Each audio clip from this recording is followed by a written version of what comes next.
Welcome to the Rodney Perry Show, and I'm Rodney Perry. Now here on the show, we like to bring the personal information and the latest updates on Hollywood's hot list.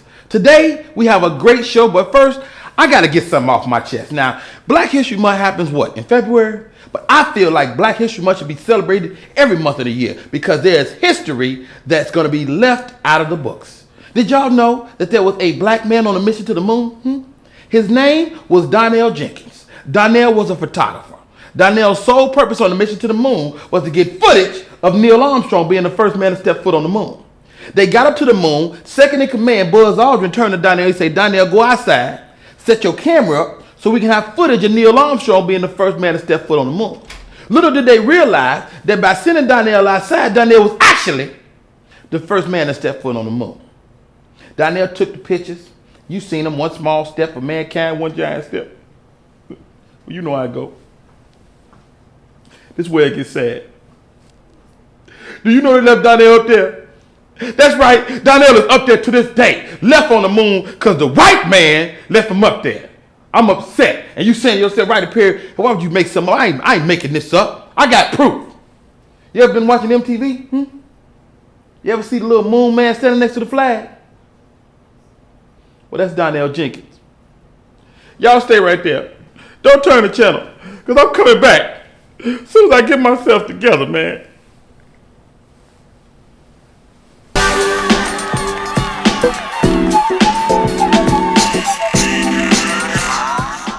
Thank you for tuning in to the Rodney Perry Show once again. Now, today, my guest is, in a word, awesome. She is certainly a rising star. She's been seen on everything from Baby Boy to The Wash to Soul Plane to the movie Half Past Dead. Ladies and gentlemen, a star to be reckoned with, an actress, a model, and an entrepreneur, Miss Angel Conwell. What's up, Angel? Hello there. Well, thank you. Like, who you talking about? This is why I love me some Rodney. Wow. Now, I've been lucky and had an opportunity to work with you on a couple of projects, and you're dope. Thank you. You're dope, and you know, I think you probably could have fell into the video VIXEN category. Yeah. You know, but you seem to go beyond that to me. Well, yeah. Well, I moved to LA in 1994 when I was 12. My mother and I, pilot season, and I got a pilot, and then I was a regular on a show for about 3 years. A show on CBS called Dave's World. I played Meshach Taylor's daughter. Get out of here! Yeah, Meshach Taylor from he went on Night Court, Designing Women. Yes, and Harry Anderson was on it from Night Court. So that was mainstream. And I think the Cosby Show or one of those popular shows was on, and our people was watching Cosby Show, so they wasn't really tripping off Dave's World. Right. But I did that, and then I did one video, and it was a memorable video, and that is when people started to almost get confused. But I was always an actress. I just did a couple videos just to I always like to perform, and I didn't want to sing yet because I'm like, I'm not gonna get out there and just not know how to sing, so maybe I can do a video and dance and have fun. So that's where that came from. Right. But when you have the little curves going on, it's easy to get categorized as the VIXEN. Well, you got some curves. Be careful. You got some curves. Yeah, I get it from my mama.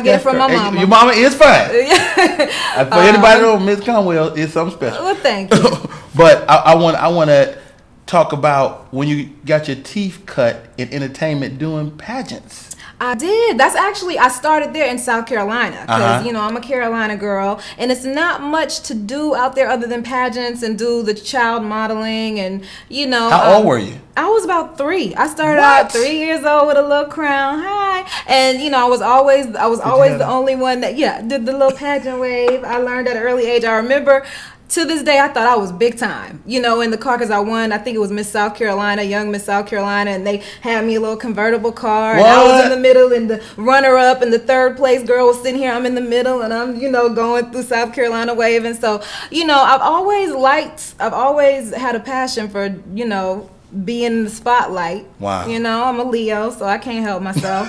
They say it's meant.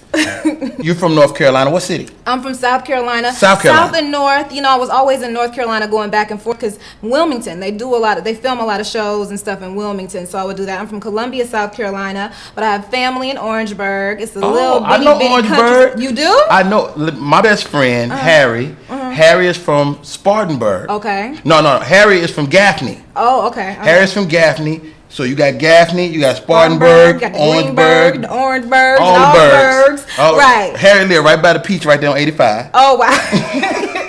That is so funny. And I visited that area before. Columbia is the big city. And that's where I live. But my granny, she's in Orangeburg, and then my other granny is in Myrtle Beach. So I'm definitely a Southern gal. Southern, but that's East Coast still. That's Virginia. Yeah, you know. I could always, finagle like the New York. When I first came out to LA, my first pilot was with Salt and Pepper, and I was supposed to have a New York accent. And so I put the little New York on, and I remember the casting lady told all the kids, she was like, no, if you don't really have a New York accent like Angel Conwell here, then don't try to fake it, just do your thing. I was like, hilarious. She don't know I really don't have that accent. But it's good because you get the best of all the worlds. You got the Southern thing, the New York thing going on. And So how did you make that transition? You were in South Carolina, Columbia, South Carolina.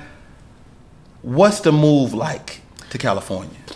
Boy, oh boy. Well, it was always kind of obvious that I was gonna do something, whether it was in New York or Atlanta. But my mom and I, we moved to LA, and it was not easy because I'm from a tight-knit family. Like, I love my family. Every weekend driving to see one granny or the other. Right. Family functions every weekday. Since my mama, she don't cook, so we would go to my auntie house and we would eat, and so it was very hard, but I've always had like a vision, and the vision was a little bit bigger. It was South Carolina really couldn't handle the vision that I had, so I knew we had to take that big step. My whole family was at the airport when we moved out here. Crying and stuff.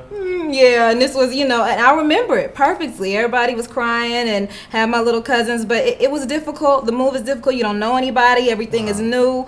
But, it's part of a plan. It's part of a plan. Bigger plan. A bigger plan, and I got my whole family in mind. And, I got a lot on my vision board that I have to accomplish, and I'm working on it. Right. So what do granny and uncles and cousins say when they look on that big screen and they see you for the first time? Well, when's your next project? That was nice. What you got next? That was good. I'm like, can I just get this one out? Be happy about this real quick. I think that's just the nature of the industry. People see you, they get excited, and they just want to know what else is coming. Because they want to brag. Right. They do. They like that braggadocious thing, and, they want to see more. That's what I get. We want to see more of you, because I've had a lot of the roles, where I'm there, and then I'm gone, then I come back, then I disappear again. I got to explain it to me. Yeah, you know what I mean? You're like, where'd you go? Where'd you go? Where you at? But, I still get the recognition, but I'm still working on getting the roles that are a little bit more, have a little bit more substance. I really am interested in playing characters that are well-rounded. So I've been doing a lot of independent films also with just really good people, Lynn Whitfield, and just really quality veteran actors that I'm excited to work with. Clifton Powell, of course. Yes. And the independent films, I think they help you grow. Yes. Just as an actor. I call those like acting for dummies. You know what I'm saying? Just acting to kind of get your feet wet and feel it. And then when you end up on a set with a Matt Damon or Ben Affleck, or